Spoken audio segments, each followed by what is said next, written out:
Pembinaan dan pengajaran iman secara sistematis dan terstruktur dalam agama Katolik oleh Romo Cafe. Pengamatan iman Katolik di era proselitisme, maksudnya di era denominasi.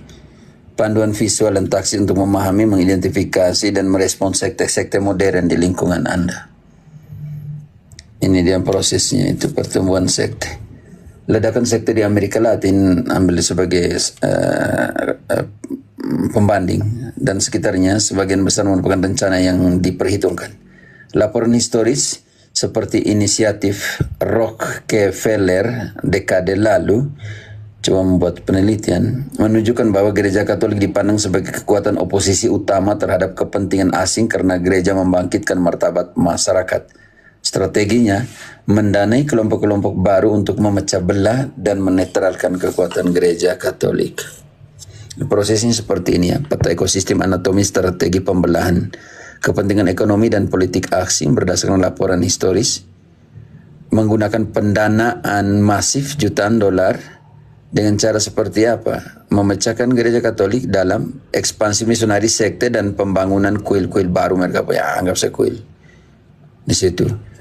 Di sini ini penting sekali melemahkan kesadaran martabat umat yang dibangun oleh gereja Katolik dengan cara memecah belahkan seperti itu. Itu penelitian ya teman-teman.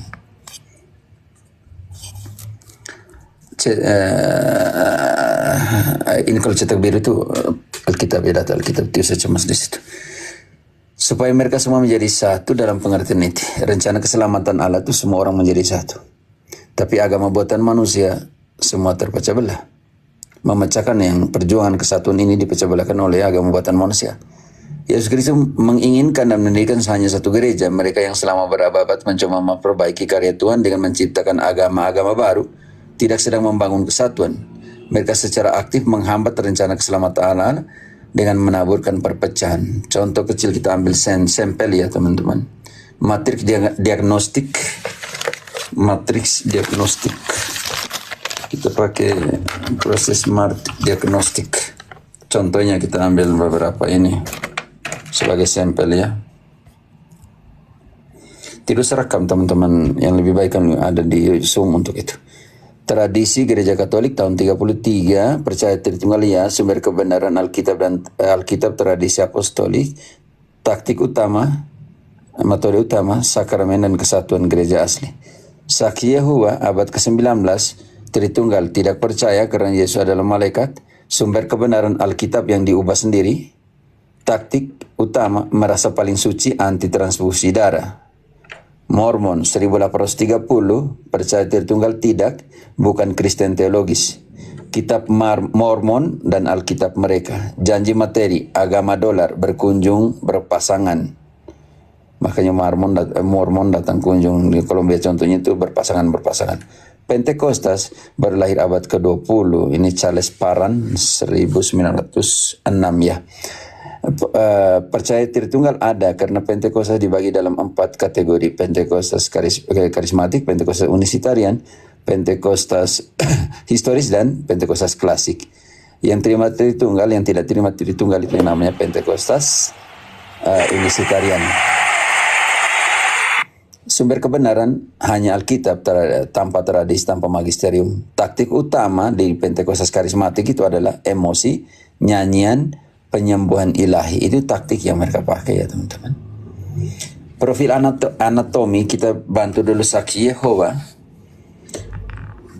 Pendiri Charles Tazel Russell Amerika Serikat, usia berdiri lebih dari 100 tahun lalu, klaim bahaya menolak Tritunggal. Kristus dianggap sebagai malaikat agung Mikael, Yesus mati di tiang salib, bukan disalib. Daya tarik menampilkan cinta palsu pada Alkitab dan mempromosikan moralitas permukaan, berhenti minum alkohol dan lain sebagainya. Kenyataan mereka mengubah teks Alkitab sesuka hati. Umat Katolik tidak perlu berganti agama untuk berhenti dari kebiasaan buruk. Cukup hidup iman Katolik secara konsekuen. Gereja kita didirikan di atas Petrus, bukan di atas Russell. Profil anatomi Mormon, orang suci zaman akhir. Pendiri Joseph Smith 1830 Amerika Serikat.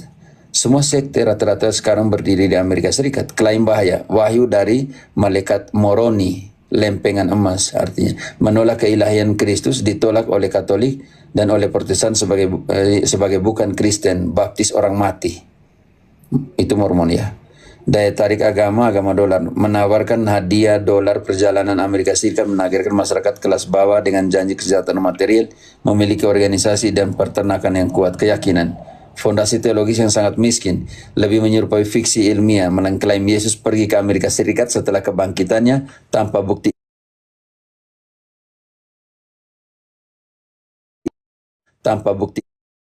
sejarah. Ilusi pilihan, timbangan daya tarik vs realistis. Harta karun yang dikorbankan ketika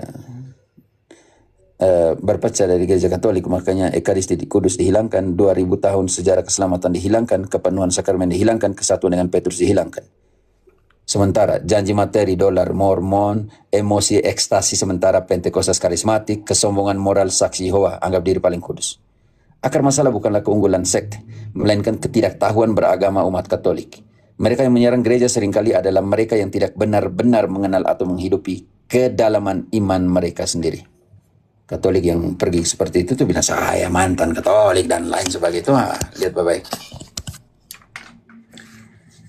Sekarang profil anatomi Pentekostas karismatik. Demografi kelompok dengan pertumbuhan tercepat 63% Protestan di Amerika Latin, 30 juta anggota. Teologi, ini semua anggota, bukan saya. Pembandingan ke Katolik kan mereka kecil sekali.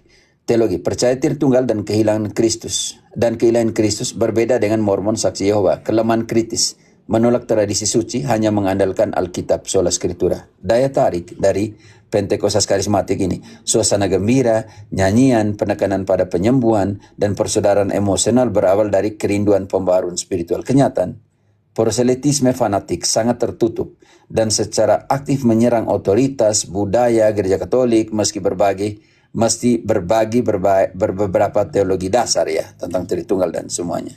Ini sangat fanatik ya Pentekostas karismatik. Itu bukan hanya di Indonesia. Indonesia itu ada biasan kecil dari Pentekostas karismatik yang saya kenal. Profil anatomi keselamatan ini bala keselamatan ini beda lagi ya teman-teman. Pendiri William Booth, Inggris. Moto darah dan api, darah Kristus api Roh Kudus. Struktur organisasi paramiliter, seragam, pangkat, disiplin militer. Daya tarik, pekerjaan sosial yang ekstensif, pusat rehabilitasi, rumah bersalin, dan khotbah jalan dengan marching band. Kenyataan, mengajarkan doktrin Protestan murni, pembenaran oleh iman saja. Kritik utama, mereka mengobati gejala kemiskinan dan penderitaan, namun gagal menyerang akar penyebabnya secara komprehensif atau menawarkan kepenuhan kasih karunia melalui sakramen. Ujian waktu, berusia 200 tahun vs berusaha 200 tahun. Agama yang benar harus terhubung dengan Kristus yang hidup 2000 tahun yang lalu. Tahun 33 Yesus dan Petrus, di mana sekte-sekte ini selama 1500 tahun pertama kekristenan. Di mana mereka saat Yesus lahir, mati, bangkit. Di mana mereka saat gereja Katolik bertahan dari penganiayaan, kemartiran, mematikan di abad-abad pertama. Di mana mereka? Mormon baru lahir tahun 1830, Bala Keselamatan baru lahir tahun 1865, ini sampel kecil ya teman-teman, yang ekstrim. Saksi Yehova baru tahun 1800, Pentekostas baru lahir tahun 1906 oleh Charles Parham. Dan sampai hari ini berapa? Lihat ini, perjalanan ini sampai di sini. Bayangkan, hanya gereja Katolik yang mempertahankan suksesi apostolik tanpa gangguan sejak Kristus. 2000 tahun sampai hari ini tetap sama. Coba kita lihat keputusan Konsili Vatikan II, kebutuhan akan gereja. Konsili Vatikan berdasarkan kitab suci dan tradisi mengajarkan bahwa gereja yang sedang bersiara ini diperlukan untuk keselamatan. Oleh karena itu mereka tidak dapat diselamatkan jika dengan mengetahui bahwa gereja Katolik didirikan oleh Yesus Kristus sebagai sesuatu yang diperlukan, mereka menolak untuk masuk atau tidak mau bertahan di dalamnya. Ini loh Konsili Vatikan II. Yang kalian selama ini yang Konsili Vatikan II merelativiskan keselamatan. Hati-hati, konteks teologi. Meskipun ada anugerah dan kekudusan dalam elemen agama lain, bukan Protestan kepenuhan sarana pengudusan yang ditinggalkan oleh Kristus hanya terdapat di dalam gereja Katolik. menolak ketundukan pada otoritas pewaris Petrus adalah ciri khas semua sekte. Konteks teologi dari Konsili Vatikan kedua. Hati-hati, sampai ke depan pintu rumahmu. Sikap bersahabat dan sopan, mereka punya teknik pertama. Ajak anatomi bujukan di depan pintu Anda. Dirancang untuk mengeksploitasi budaya orang Latin. Saya ambil konteks Latin dan kalian bisa komparasi dengan Indonesia ya. Yang ramah dengan menyambut tamu, apalagi Indonesia kan hospitalisasinya dalam pengertian ramah kepada tamu kan tinggi ya. Kutipan ayat tanpa henti, menggunakan rentetan ayat Alkitab di luar konteks untuk membanjiri pendengar. Mereka dilatih untuk tidak mendengarkan argumen Anda. Hanya omong ayat ini, ayat ini, ayat ini, ayat ini, ayat ini. Nah, itu. Umpan, mari berdoa bersama. Taktik paling berbahaya di balik ajakan mulia membaca Alkitab atau berdoa bersama, niat utamanya adalah merampas harta terbesar Anda, iman Katolik. Ingat, terjadi di Flores dan sekitarnya. Dengan kooperasi, simpan pinjam, kooperasi harian. Setiap kali tagihan mereka mengajak berdoa. Nah, ini teknik. Mari berdoa bersama. Karena itu kalau mereka kunjung kampung rumah, mari kita berdoa rosario dulu, setelah itu doa dengan kau. Nah, begitu selesai, langsung hilang itu. Panduan taktis menghadapi proselitisme, protestantisme. Protokol menjawab pintu. Bagaimana kita? Langkah pertama, tolak perdebatan. Apakah Anda tergoda untuk berdebat? Tidak, sekte menggunakan argumen tak berujung dan tidak berniat mendengarkanmu. Makanya saya selalu skak di room karena mereka tidak akan mendengarkan engkau. Langkah kedua, karena pengalaman di Amerika Latin itu membuat saya tidak memberikan ruang kalau mereka sudah ngeyel di atas untuk omong terlalu banyak. Karena ini, langkah kedua, sapa dengan sopan. Sapa dengan sopan. Tolak dengan tegas. Ingat, sapalah mereka dengan sopan, tolaklah mereka dengan tegas. Katakan dengan jelas, saya tidak tertarik dengan pewartaan Anda. Saya Katolik sejati. Selesai. Langkah ketiga, tutup pintu. Jika mereka bersikeras, tutup pintu rumah Anda dengan halus namun tegas. Lanjutkan pekerjaan Anda. Langkah keempat, berdoa. Doakan jiwa para propagandis proselitisme ini dan pelajari Alkitab serta iman Katolik Anda secara mandiri agar tidak goyah. Ingat, jangan tunggu paroki paksa. Kalian cari di mana ada formasi kitab suci, ada kursus kitab suci, ada Zoom, ada pengajaran. Kita orang Katolik, kita ada Zoom gratis untuk tema penting sekali hari ini, etika, hati etika pewarta digital, lalu perbedaan antara evangelisator dan evangelisator dan apologet. Orang tidak mau datang. Tapi kalau mau ada keributan, kalian muncul semua. Mau naik room, kalian semua yang pertama mau naik. Ingat, berdirilah teguh di atas batu karang. Engkau adalah Petrus, dan di atas batu karang ini aku akan mendirikan gerejaku. Jangan serahkan warisan iman yang berusia 200 tahun demi ilusi sementara. Perkawinan, uang, simpan pinjam. Kenalah iman Anda. Pertahankan rumah Anda. Jadilah Katolik yang seutuhnya. Dengar itu baik-baik. Jangan terlalu mudah untuk diseret dengan iming-iming dengan apa-apa.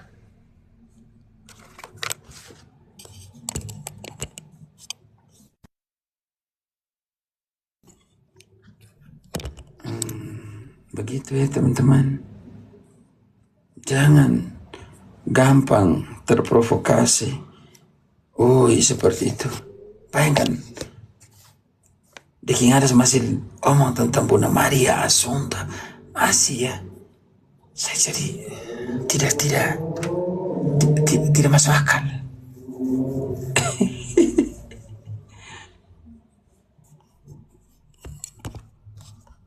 Jadi hati-hati ya teman-teman. Setiap kali mereka ketuk rumah bilang, dalam nama Bapa dan Putera dan Roh Kudus, salam Maria penuh rahmat. Itu setan-setan pasti lari semua. Setan-setan lari semua. Tuhan sertamu selalu. Ikutilah kata firman Allah. Kirei. Di dalam 1 Timotius 3 ayat 15, firman Allah mengatakan, jika aku terlambat nanti, kamu sudah tahu bagaimana harus berlaku sebagai keluarga Allah, yaitu gereja dari Allah yang hidup, tiang penopang dan dasar kebenaran. Itu loh firman Allah yang omong, bahwa gereja adalah tiang penopang dan dasar kebenaran. Kesian sekali Protestan yang tidak baca kitab suci, seperti itulah hasilnya. Mereka pikir kitab suci mendirikan gereja. Yesus yang mendirikan gereja.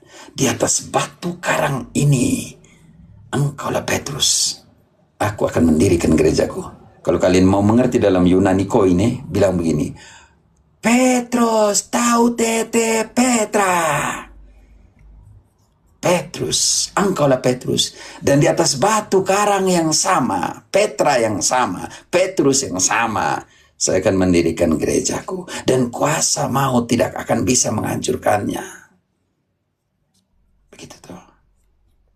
Kalau mau belajar baik kitab suci, datang sini daripada kamu taib. Kita harus percaya firman Allah, dan firman Allah mengatakan, terima Roh Kudus, barang siapa kamu ampuni dosanya, dosanya diampuni. Protestan bilang, mengaku langsung kepada Tuhan Allah. Memang lucu-lucu Protestantisme ini.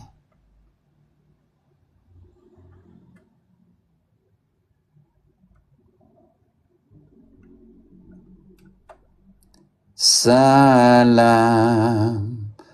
Maria penuh rahmat, Tuhan sertamu selalu, terpuji.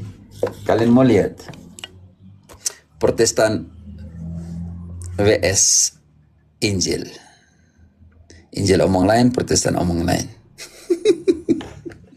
Kalian mau lihat kan? Oke, kita.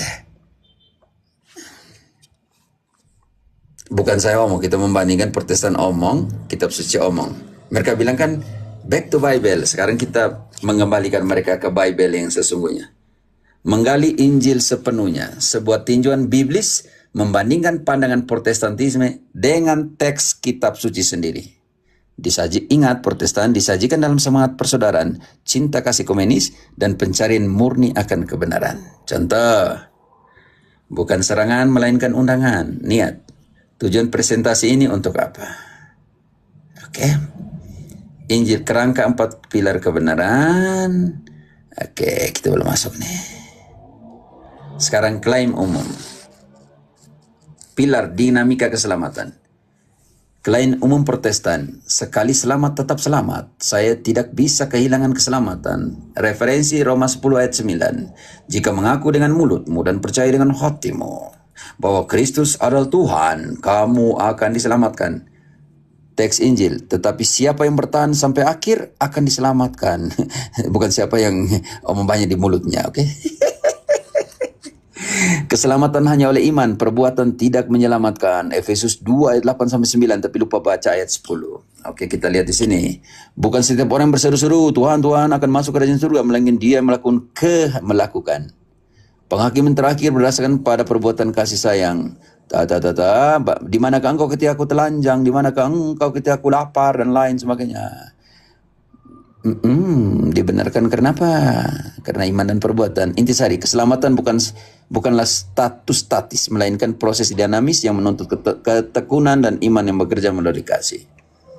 Realitas sakramen, klaim Protestan.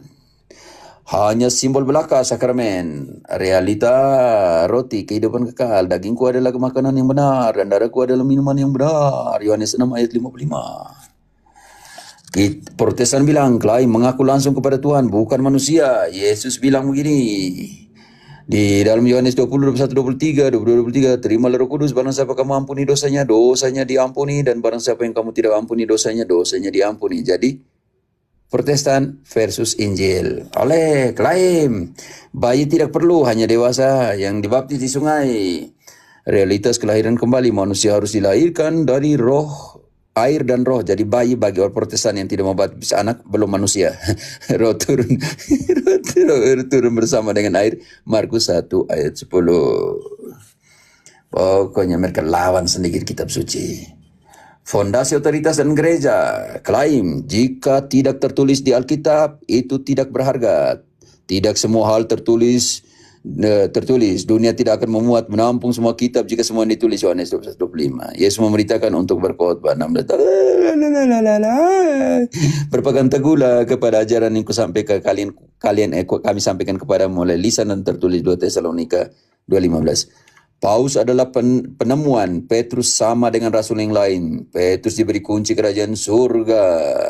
Di dalam Matius 16, 18, 19. Secara khusus ditugaskan mengembalakan domba-dombaku. Engkau mencintai aku, gembalakanlah domba-dombaku. Lukas 22 ayat 31, 32. Simon, setan memaksa saya untuk memisahkan, menampi kalian, tetapi saya berdoa untuk engkau dan supaya imanmu tidak jatuh, dan ketika engkau bertobat nanti, insaf nanti, engkau harus meneguhkan saudara-saudaramu. Klaim gereja tidak penting, hanya menerima Kristus secara pribadi. Dia mendengarkan kalian, mendengarkanku. Konflik dosa diselesaikan dengan membawa masalah kepada gereja. Matius 15, 18 ayat 17. Ketika terjadi konflik tentang sunat, mereka membawanya kepada para rasul. Jadi mereka lawan sini kitab suci. Keluarga surgawi. Ini mereka bilang, Allah bukanlah Allah orang mati, melainkan Allah orang hidup. Oke, klaim. Alkitab melarang memanggil siapapun Bapa. Alkitab sendiri menggunakan gelar Bapa kepada Abraham dan menghormati figur ayah. Oke. Maria wanita biasa yang sudah mati tidak bisa menjadi perantara. Diberkatilah engkau di antara wanita. Maria menjadi perantara mujizat pertama di Kana. Dan Maria mengatakan, mulai dari sekarang segala keturunan akan menyebut aku berbahagia. Mereka minta, tapi mereka sudah mati. Elia dan Musa terbukti berbicara dengan Yesus. Markus 9 ayat 4. Klaim mengulang kata-kata dalam doa seperti rosario tidak alkitabiah. Teks Injil, Yesus sendiri pergi berdoa mengulangi kata-kata yang sama di Taman Getsemani. Markus 14:39, Matius 26 ayat 42 sampai dengan 45 di situ. Tetapi pendeta kita mengatakan Alleluia, amin, Alleluia, amin, Alleluia, amin. Di mereka punya khotbah itu mengulangi kata yang sama, itu dibenarkan. Tetapi ketika rosario yang mengulangi Salam Maria sangat biblis, mereka bilang itu tidak alkitabiah. Yesus mengulang doa yang sama 3 kali. Mereka protes Yesus yang mengulangi doa yang sama nih. Membangun di atas batu karang. Karena itu barang siapa mendengar perkataanku ini dan melakukannya, aku akan menyamakan dia dengan orang bijaksana yang membangun rumahnya di atas batu karang. Injil yang utuh bukanlah prasmanan di mata kita bebas memilih apa yang kita suka. Injil adalah fondasi struktural yang lengkap. Menolak peran gereja, sakramen, atau perbuatan kasih sama dengan melemahkan struktur rumah rohani kita. Sebuah undangan kasih. Baiklah. Baik Anda seorang Protestan maupun Katolik, Tuhan mengundang Anda untuk hidup sebagai orang Kristen dengan menerima Injil Kristus secara menyeluruh tanpa menyesuaikan dengan selera pribadi. Apakah aku telah menjadi musuh bagimu dengan mengatakan yang sebenarnya? Galatia 4:16. Semua perawan Maria menjadi perantara bagi kita untuk senantiasa setia pada Injil dan setia kepada gereja yang didirikannya. Haleluya. Begitu. Begini nasib jadi bijangan. Ada 12 kontradiksi. Ada lebih dari banyak sih, bukannya 12 tapi saya ada susun ada 12. Tapi bukan di sini, ada di file yang lain. Kemana-mana asalkan suka. Yang penting tafsir sendiri. Banyak yang kejam kah? Ya memang kalau kebenaran itu menyakitkan.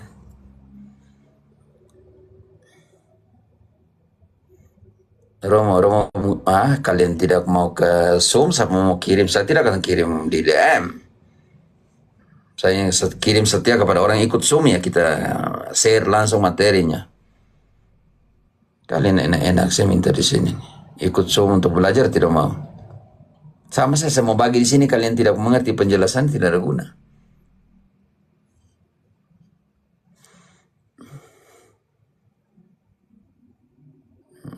Tadi mana kami Zoom dari jam 8 sampai dengan sampai dengan jam 12. 9, 10, 11, 12. Sebenarnya saya mau kasih mati hanya 1,5 jam sama 2 jam. Tapi mereka hari ini 2 materi untuk introduksi tentang etika digital dan perbedaan antara apologetika dan apologet dan evangelisator. Saya tidak akan membagi materi di sini. Kalau kalian mau ikut Zoom supaya kalian dijelaskan secara lebih baik, itu saya sangat bersyukur. Bayangkan kalian pergi sana, yang sangat bersyukur kalian, tapi saya yang bersyukur karena kalian mau belajar.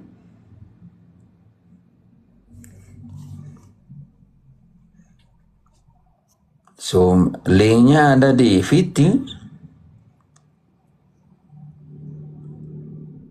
Next minggu depan.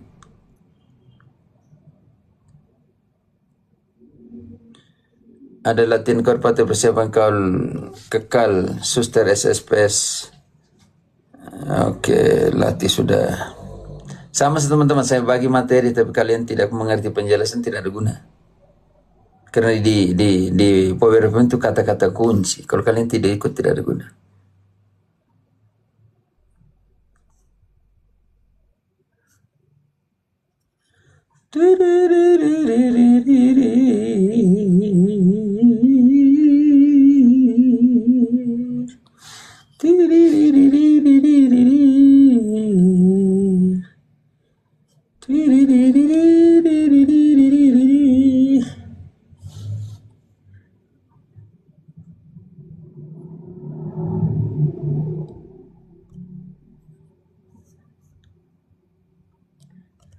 Saya tidur sudah teman-teman. Lagi nonton ini Korea Selatan, main bagus juga. Masih 0-0 menit ke 55. Kita nonton karena kita orang ini, orang Asia, Korea Selatan mewakili kita juga tidak apa.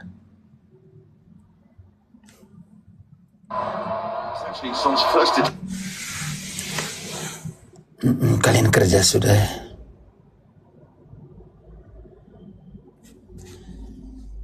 Romo boleh tanya dampak positif negatif setelah debat sama kamu mesti tanya mereka, tanya kalian tuh, tanya orang Indonesia karena saya di Kolombia nih, banyak orang masuk Katolik tuh, persoalan selesai. Kredibilitas keprotestan makin melemah. Makanya apa yang dibuat oleh mereka bombastik di dalam judul-judul mereka. Sekarang kan kepanasan, ketakutan antara JYM, MYM, Efrasoru, Dekingandas. Makanya buat penyerangan balik bombastik di dalam judul-judul, termasuk di dalam YouTube-nya Mel Ato. Kan bombastik sebenarnya tema judul itu kan, tidak real. Mengisolasikan kebenaran dalam konteks subjektivisme.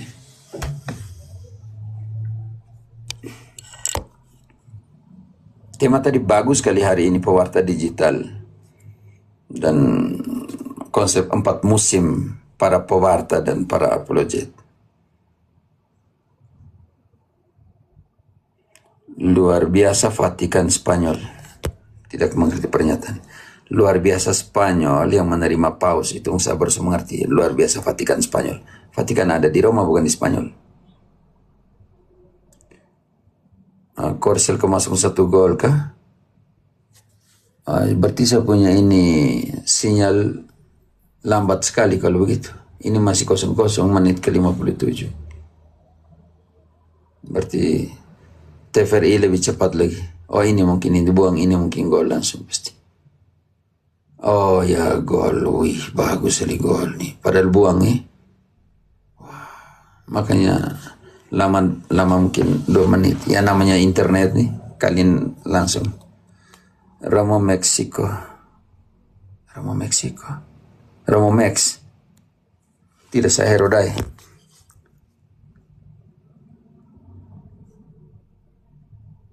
Tanya Romo, apa maksud kunjungan paus ke Spanyol? Ya tugasnya paus dari, kalian baca di Kisah 9 ayat 32. Paus melakukan kunjungan kemana-mana, ke semua, itu tugasnya kan. Aplikasi Spanyol kan belum dikunjung. Jadi adakah? Itu tugas dari Bapak Paus kan kunjung seluruh. Seperti itu. Ya, makanya tugasnya seperti Petrus melakukan kunjungan apostolik ke semua. Kalian baca di Kisah 9 ayat 32. Kunjung ke semua.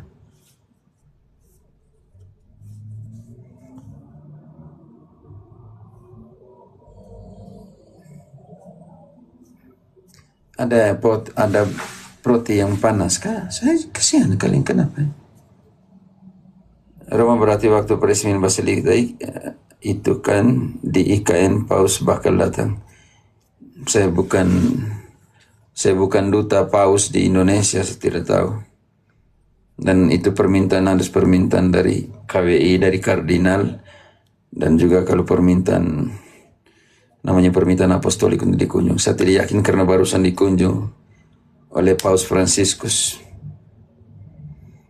Biasanya ada banyak negara di seluruh dunia. Bayangkan seluruh dunia ini agama Katolik ini terbesar, jadi dia tidak mungkin kunjung satu tempat dobel-dobel toh.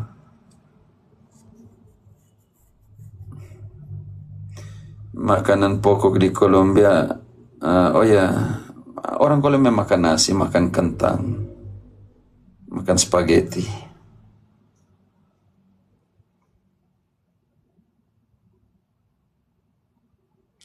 Banyak paus itu beliau berkunjung, tidak. Dia harus kunjung semua Katolik. Dia kan pemimpin Katolik seluruh dunia. Dia mengunjungi, yang mewartakan di sana dengan kehadirannya itu, meneguhkan para uskup, pemimpin lokal, hierarki lokal. Paus Proti kunjung ke situ-situ Katolik. Paus Proti, sejak kapan Proti ada paus? Bingung sekali saya. Indri da Costa, uang hilang pater pada berantem tuh masalah donasi. Iya, saya lihat baru-baru tuh ada anak Batak sama debater omong tentang uang. Saya jadi malu. Begitu lagi kan? Edis TV ada sebut-sebut di situ. Parah ya. Karena itu apa bedanya? Semoga teman-teman orang-orang muda kita punya ya, para pewarta yang mengatasnamakan mewartakan kekatolikan. Jangan sampai perut jadi motivasi kalian ya. Ingat, cintakan uang itu adalah akar dari segala kejahatan. Kalau mau jadi sungguh-sungguh Katolik, ikut jalur Katolik punya. Selalu punya hubungan dengan hierarkimu, dengan uskupmu, dengan kongregasimu, dengan parokimu. Jika ada rencana dalam hidupmu sesuatu, LSM Katolik atau apapun, di situ ada uskup yang bertanggung jawab. Seperti itu ya. Tolong, saya harapkan itu. Ketidaksetiaan adalah akar dari semua perpecahan.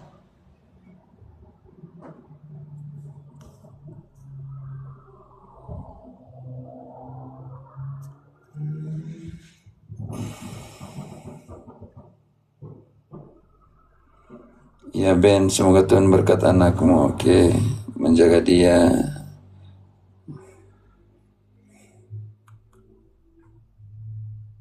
Indonesia mendapat lampu hijau dari Paus setelah langsung. Ida Sema tidak bisa. Kalau dia diminta kunjung sebagai kepala negara bisa, tetapi kalau sebagai kepala gereja, jalurnya kardinal atau jalurnya duta setempat, bukan permintaan langsung. Ada struktur surat negara tuh.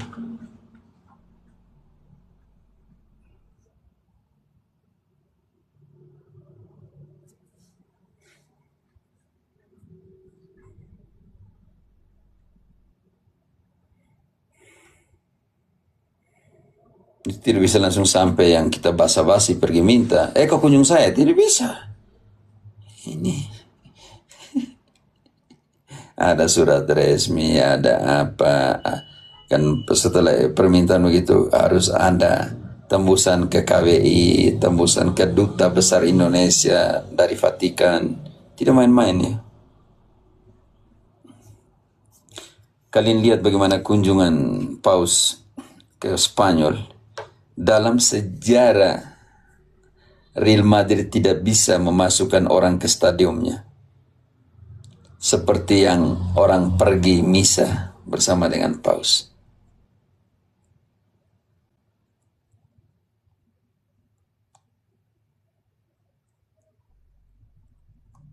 Negara Eropa dan khususnya Spanyol yang kita pikir sekular, lihat ya pergerakan orang muda. Ada kelompok orang muda yang dari mana berjalan kaki, tidur di jalan untuk bisa gabung di Madrid. Kunjung. Negara sekuler digoyangkan oleh kunjungan Sri Paus itu. Ya harus bersyukur sejarah Spanyol juga tuh. Di dalam ekspansi, dalam pengertian pewartaan ya, Amerika Latin, Asia, Afrika. Walaupun ada motivasi dulu yang 3M kan, militer, merkansia, marketing, dan misi pada saat itu. Karena di setiap kapal Spanyol atau Portu, mandat kepausan untuk membawa selalu misionaris di dalam kapal-kapal perdagangan Portu dan Spanyol. Mandat misi yang diterima dari gereja.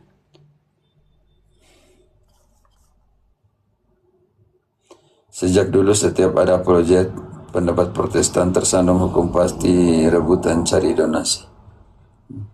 Saya tidak tahu kenapa ada apologet Protestan. Mereka mau bela apa? Mau bela sola scriptura? Mau bela sola gratia? Berarti mereka yang dibela itu Martin Luther, Calvin, bukan Yesus. Karena yang pencetus itu bukan Yesus. Yesus tidak mencetuskan sola gratia. Yesus tidak mencetuskan sola scriptura. Yesus tidak mencetuskan sola fide. Solus Christi. Solo gloria. Dia tidak disetukan oleh Yesus. Yang Yesus dirikan adalah engkaulah Petrus, di atas batu karang ini aku akan mendirikan gerejaku. Yang dicetuskan oleh Yesus adalah sakramen. Terimalah Roh Kudus, barang siapa kamu ampuni dosanya, dosa diampuni. Gol dari Korea 1-1. Wih, gol bagus sekali. Oke. Jadi yang dicetuskan oleh Yesus apa? Sakramen Ekaristi. Bagingku adalah benar-benar makanan. Yang dicetuskan oleh Yesus apa? Terimalah Roh Kudus, Krisma. Yang dicetuskan oleh Roh Kudus apa? Pembaptisan. Baptisan dalam nama Bapa dan Putra dan Roh Kudus. Yang dicetuskan oleh Yesus adalah perkawinan. Tidak bisa mencerai, dicerai dan cerai. Kamu akan menjadi satu daging. Selesai. Yang dicetuskan oleh Yesus apa? Pergilah, sembuhkan orang sakit. Sakramen pengurapan orang sakit. Yang dicetuskan oleh Yesus adalah apa? Sakramen imamat. Lakukanlah ini sebagai kenangan akan daku. Yesus yang Protestan punya ini cetus apa? Sola Scriptura tidak dicetuskan oleh Yesus. Sola gratia, sola fide, solus Christi, solus gloria. Tidak ada. Yang dipanggil Yesus untuk jadi rasul dan imam ada siapa? Laki-laki. Protestan punya ada perempuan. Yang dicetuskan oleh Yesus adalah satu. Satu gembala, satu kawanan. Petrus. Yang dicetuskan oleh Yesus, Petrus, gembalakanlah domba-dombaku. Protestan punya dari mana? Pertanyaan besar untuk kalian. Lawan sendiri, so bilang sola scriptura, tapi lawan sendiri scriptura.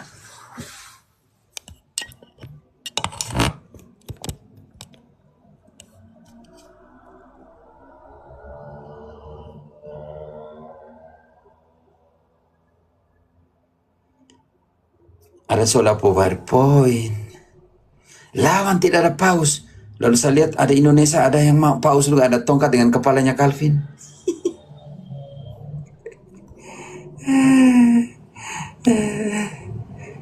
Kitab suci mengatakan imamat Melkisedek. Mereka bilang tidak, semua mereka imam.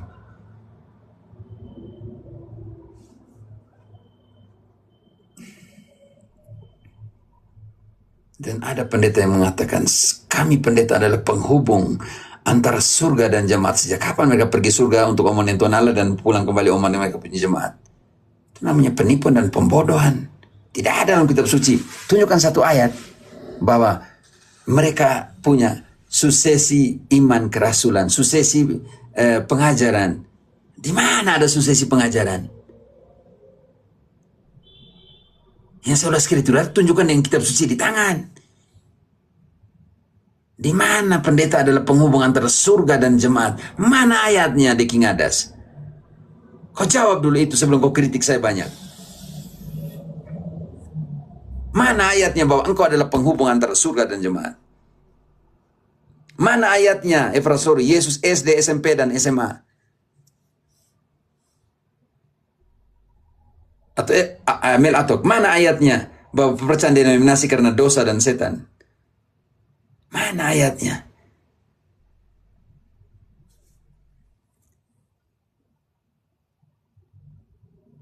Kesian sekali kok.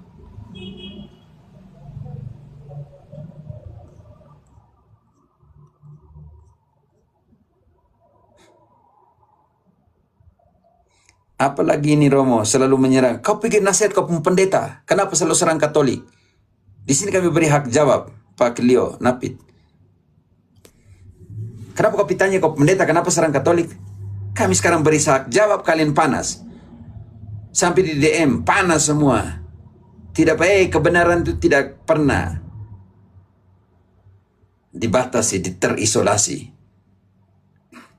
Kenapa tidak ditanya kalian pendeta? Kenapa serang Katolik terus? Aduh, di sini ada Monsenyor nih. Aduh, saya jadi malu dengan Monsenyor. Ay. Bapak Uskup, jangan marah Bapak Uskup.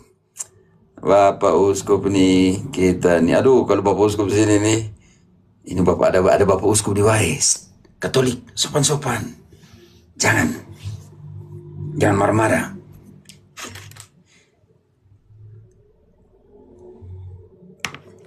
Saya kalau semagisterium sudah ada di sini, saya lebih baik diam. Saya tidak mau banyak. Rasul sudah ada di sini, oh, lebih baik saya diam-diam. Kami yang presbiter nih, anak kecil ini biar kami diam.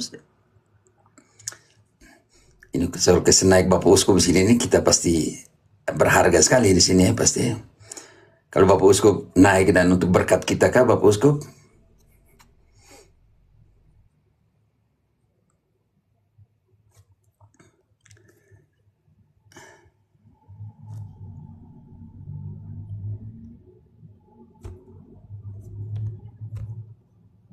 Kita jangan motivasikan Bapak Uskup. Dia kunjung kita kawanan toh, kita domba-dombanya yang dia mengunjungi keuskupan virtual, paroki virtual. Jangan. Kita Bapak Uskup kita sehormat. Saya kehilangan kata-kata di sini kalau Bapak Uskup di sini. Oke.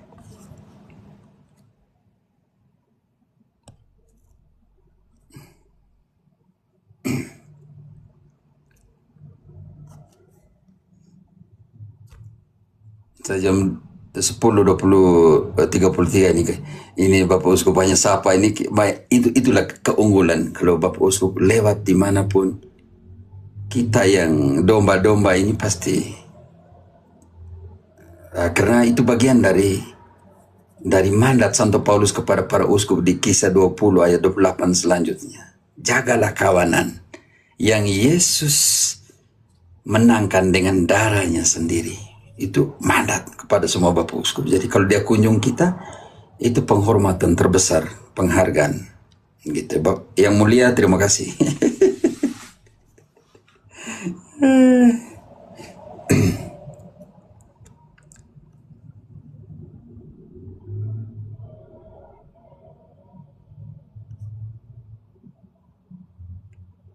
Ini nih, Kalian jangan motivasi Bapak Uskup nih kalian ini. Oke, jadi teman-teman, tadi itu ada dua tema di Zoom penting sekali. Yang tema pertama tentang etika digital. Etika digital, kalian kalau tidak sudah pernahkah ide saya omong tentang etika digital atau belum? Etika pewarta digital, kalau tidak sudah ya.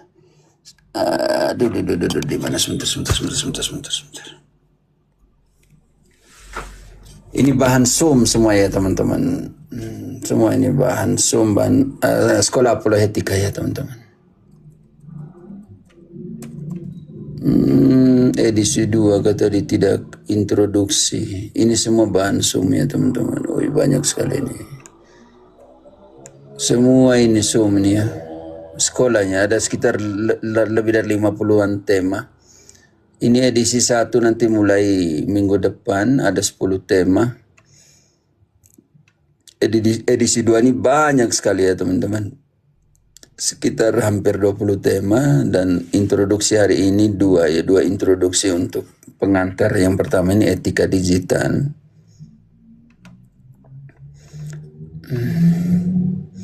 Etika pewarta digital, rangkuman dari 2 dokumen terakhir dari Paus Fransiskus sebelum kematian 28 Januari 2025 tentang yang baru dan yang lama. Kita lihat, kalian jangan paksa Bapak Uskup, kalian tuh hormat sedikit.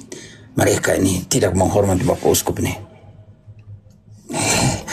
Teman-teman moderator, kalau Bapak Uskup minta naik, kita naik untuk dapat berkat lumayan sekali. Oke, ini etika digital ya teman-teman. Saya hanya mau tekankan di sini, penting sekali saya, walaupun tadi sekitar 50-an lebih yang ikut, tapi tidak apa. Paradoks benua ke-6. Kenapa benua ke-6? Tahun 2021, Minggu Misi Oktober, ketika masih jadi sekretaris misi Provinsi Columbia, ada kunjungan misi ke satu paroki dan presentasi benua, misi di setiap benua. Lalu yang terakhir, satu katekis, dia dengan gambar wifi besar, dia bilang begini, benua ke-6, benua digital, benua online dan semuanya itu. Dengan gambar wifi.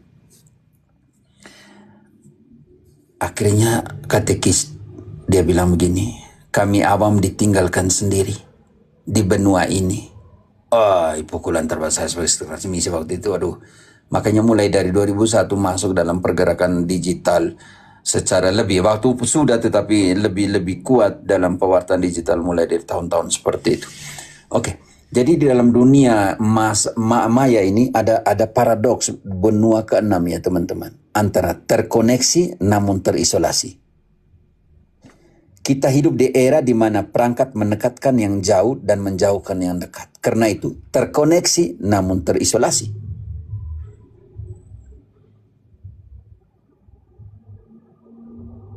Dunia maya ilusi, identitas dibangun oleh jumlah like, oleh jumlah komentar, oleh jumlah viewer. Ruang diskusi dipenuhi dengan provokasi untuk menarik viewer. Itu dunia maya. Dunia nyata, ketika terlalu lama bergerak di dunia maya ini dengan akselerasi artifisialnya, digitalnya dengan sekian kecepatannya, kita dihadapkan dengan kenyataan realita, kekosongan dan kekeringan hati yang mendalam. Kenapa? Di era ini perangkat, HP, semuanya, internet mendekatkan yang jauh, menjauhkan yang dekat. Terkoneksi namun terisolasi. Kursi pemakaman yang kosong dan autisme sosial. Semua yang hadir, yang komen kita, ribuan teman kita di Facebook, di TikTok, contoh langsung ke pemakaman. Berapa orang yang hadir di pemakaman kita? Makanya terisolasi. Kita berhadapan dengan autisme sosial. Anak-anak kita makan dengan HP. Sekarang mungkin frater-frater. Sekarang lebih mudah tidak makan daripada tidak punya HP. Jadi ada kekosongan di sini teman-teman, kekeringan hati yang mendalam. Luka kemanusiaan akibat ad hominem dan penghakiman. Karena itu, etika pewarta digital menemukan hati di era artifisial. Menjadi saksi yang menghidupkan di benua ke-6 tanpa kehilangan arah dan kehilangan jiwa. Karena itu etika hati, etika pewarta digital. Krisis pewarta saat misi menjadi toksis di dalam dunia pewartaan digital. Kita hadapi teman-teman, bukannya kalian, saya menghidupi itu. Tema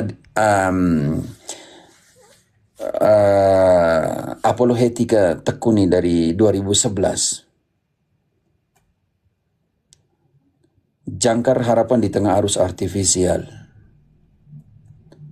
Kompas eksistensi pewarta, dari mana kita datang. Ingat itu, dari mana kita datang dan di mana kita berada dan kemana kita akan pergi, antara kreasi, inkarnasi, di mana kita berada, dan eskatologi, kemana kita akan tiba. Arsitek jiwa mendapat memelihara pergeseran paradigma dari ego ke eko.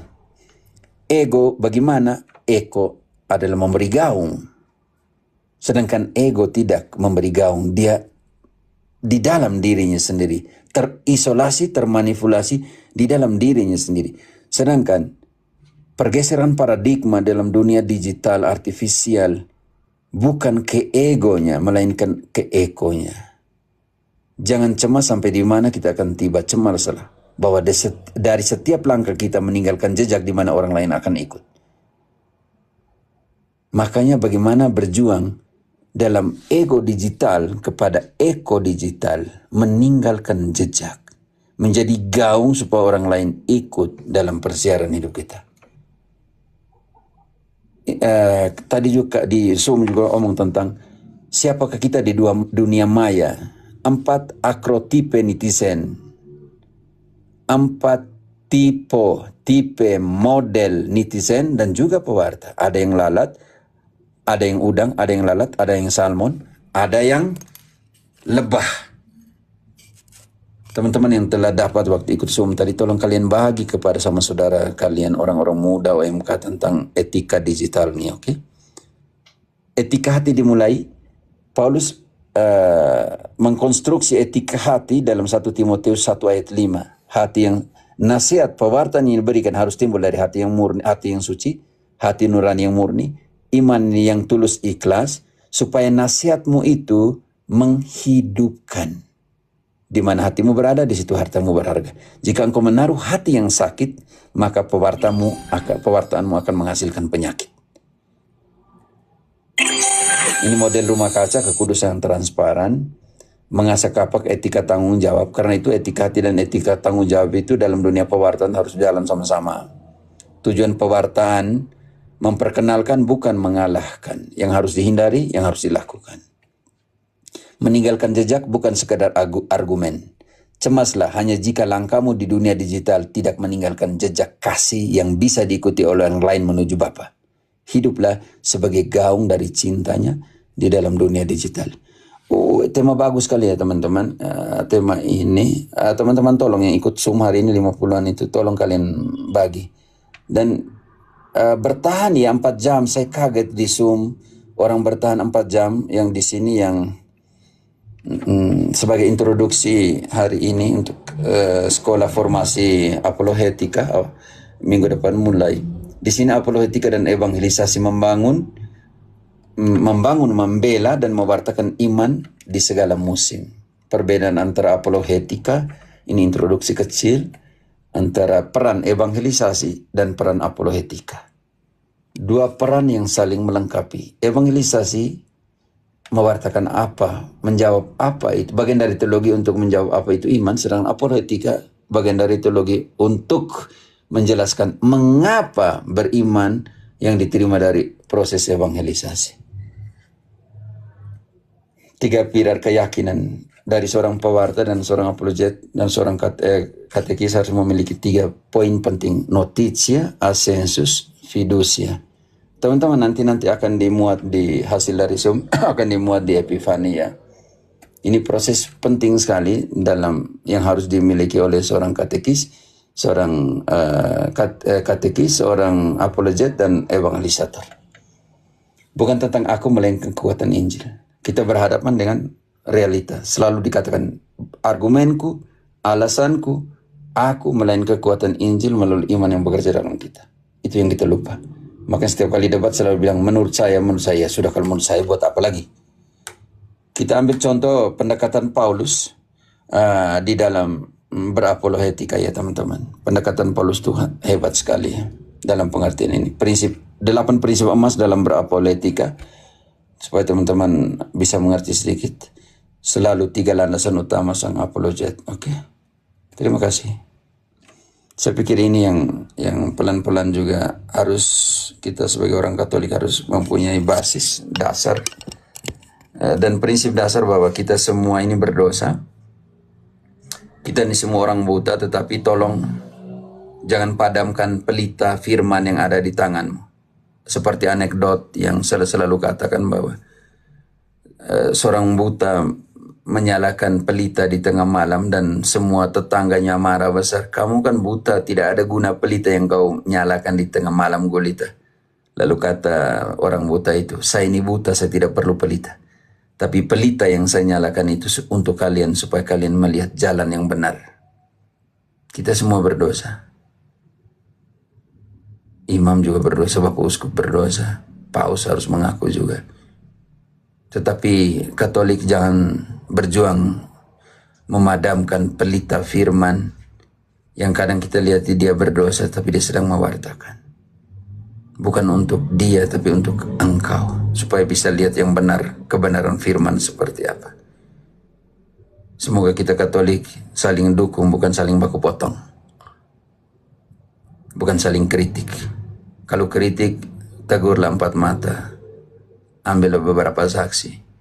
Kalau tidak, ya tugas kita bawa ke magisterium kan. Di dalam Matius 18 ayat 17. Bawalah ke gereja. Di sana ayat 18 ada magisterium yang harus menyelesaikan. Tolong ya teman-teman. Berjuanglah. Awasilah dirimu para pewarta dan awasilah ajaranmu. Sebab dengan berbuat demikian, engkau menyelamatkan dirimu sendiri dan orang yang mendengarkannya. Terima kasih teman-teman. Saya pamit. Tadi 4 jam di Zoom juga capek. Sebenarnya saya hanya mau ganggu sambil nonton pertandingan tadi. Saya bilang ya, sambil nonton pertandingan. Aduh, Korea sudah menang 2-1 . Wih, Korea Selatan nih hebat koi. Ya di mereka juga. Wah. Maaf.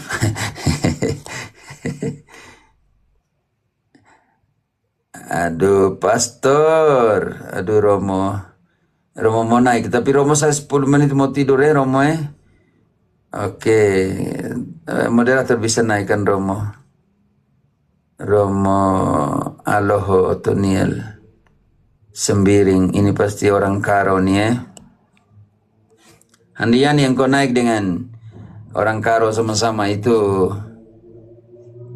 Mana Romo? Romo Aloho.